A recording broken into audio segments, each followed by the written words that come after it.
Let's talk materials for the mystery quilt.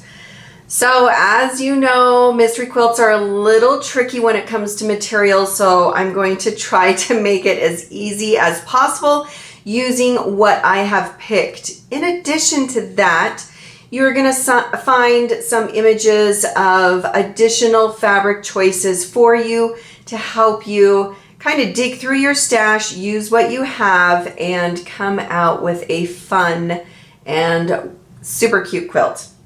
So what I have to begin with is, let's talk about the background. So I'm going to move some of this and bring in my background. For this quilt, you are really going to be using two different background colors.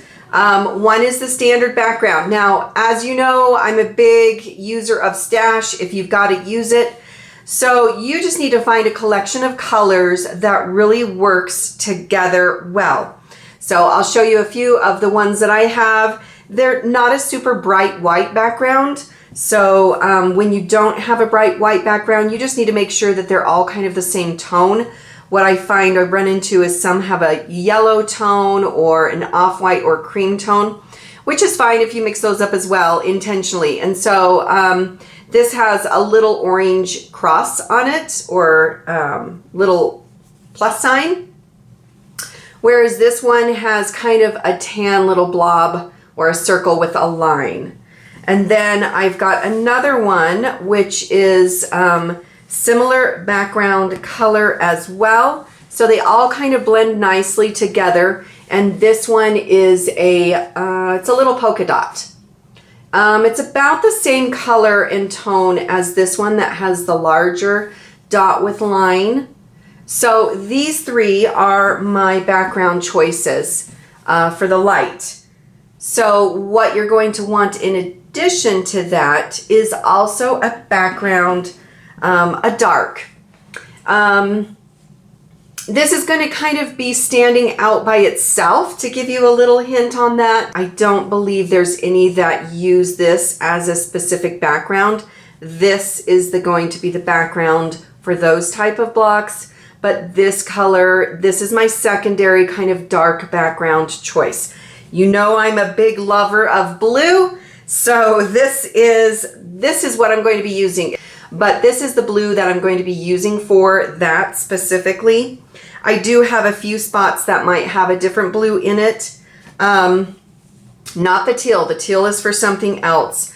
So these two are my other background. I'll just call it a background because it's going to be used quite a bit. But just in a different way than our typical background, which is the light color. It's going to be a lot of fun. So just trust me on this. So that is our background colors. Okay, so for the blocks, we have a few blocks and I'm just going to show you. This is what I already have cut, and I'm going to slide it off the paper but not show you the block. You might know what I'm making with these depending on if you can catch the sizes of these. We've got the large squares as well as our background. So again, the background I have made scrappy, and then I do have a blue which is different from my main blue. So my main blue is kind of darker and this is another blue. So it's going to blend really nicely into the quilt. And then I have a yellow color and then also kind of a burnt orange with a pinky red tone and as well as the teal. So this is for one of the style of blocks that we've got going. I've got 4 other blocks that are all cut as well. So for this block, I've got my dark background, I have my light background, and I have one of my colors. Then my other block, I've got the dark background, the light background, and another color. So these 4 blocks are all different colors with a light background, a dark one, as well as the third color, a teal, and then a dark background, light background, and then that kind of burnt orange color. Now I used solids on all of my blocks. That is not required. You do not have to use solids. I don't use solids super often, so I thought it would be fun to give it a try.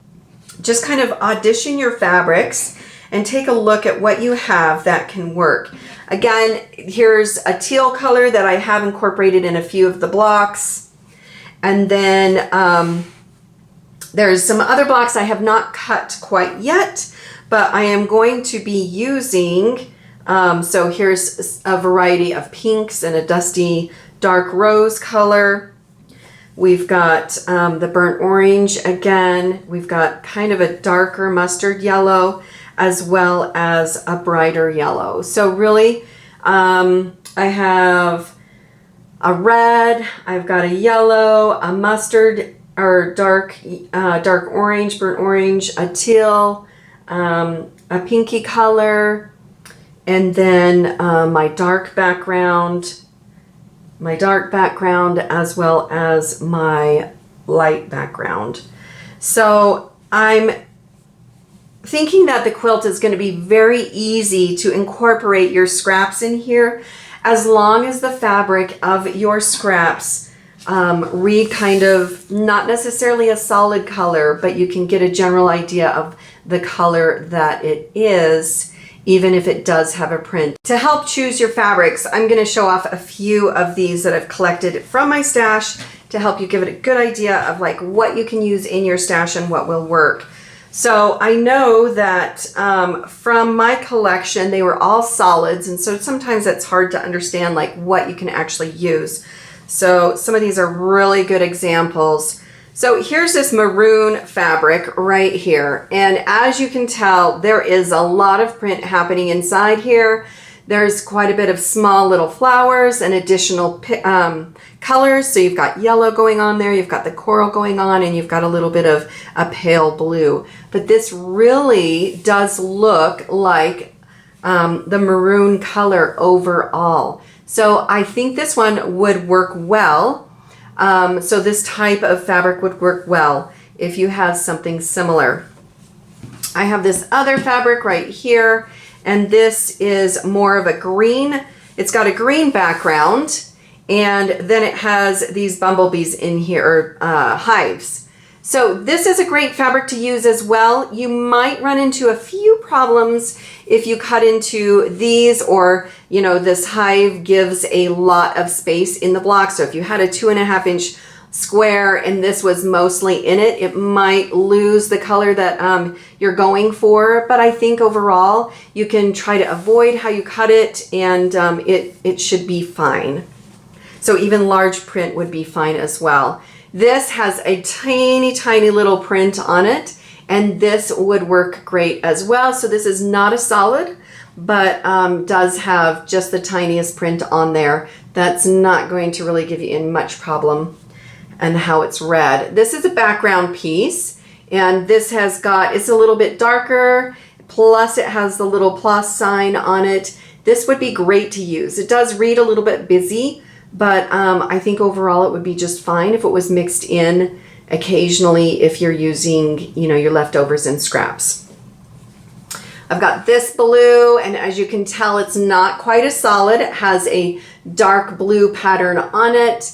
This is reading the solid color as well, and that will work out great just because the overall color is pretty good.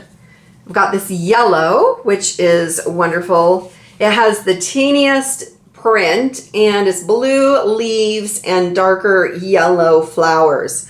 But overall, when you look at this fabric, it reads that yellow color, and that is just great. So if you have anything in your stash that is similar or kind of reads that color, you know, as the background, that is perfect.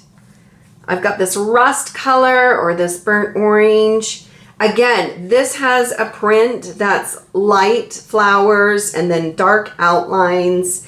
And I feel like this one would work out really well in the quilt as well. So don't be afraid of using your prints that you have, just as long as overall they kind of read as the color you're going for. So you don't have to pick a rust or a yellow if you hate those colors. Please choose something that's going to make you happy. So this one, I was thinking, you know, maybe could be used as the dark background. It would be bringing in a little bit of a different design element into the quilt, but that might be fun as well. So this, you know, it's got a lot of different colors in, but it does have the darker background, so it will have a nice contrast with anything that is using the other background in their blocks. So if they're put next to each other, you can easily get a nice contrast to them. And while this doesn't read like a solid, you know, of the blue, I think it's got a nice mix, and it might be kind of pretty if you have a larger print to give it a try. Overall, the quilt will be a little bit busier than what, like, as for example, for what I'm doing with my solids, but I really think it would be just as fun.